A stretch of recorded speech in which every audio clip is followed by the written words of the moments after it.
গার্লফ্রেন্ডের বাড়ি ছিল ফাঁকা, করতে রাখলো দেখা, সাইকেলটা বার করে রাখলাম, বারান্দায় ছিল রাখা। বললো কেউ নেই গো ঘরে, এসো একটু পরে, আজকে আমরা গল্প করব অনেকক্ষণ ধরে।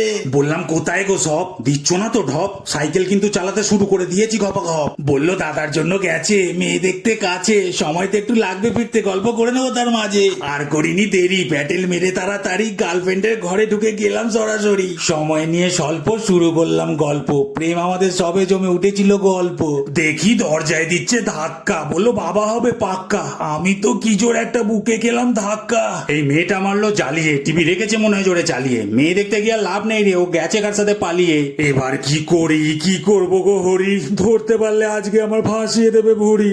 বললো সব গিয়ে ভুলে পিছনে দরজা দিচ্ছি খুলে, কোন রকমে পাঁচিল টপকে যা ওটাকে ঝুলে। যেই টপকে টাপকে ঝাড় পাঁচিল করলাম পার, কুকুর একটা শুয়েছিল কি জানি ওখানেকার, ভয় পেয়ে উঠলাম দেখে, ও আরো জোর উঠলো খেঁকে, কি জোর দেখি পালাচ্ছে গো চার পা এক জায়গায় রেখে। একে অপরকে দেখে পেয়ে ভয় খেচে দৌড়ালাম ধরে হৃদয়, হে ভগবান এরাম যেন আমার শত্রুর সাথেও না হয়।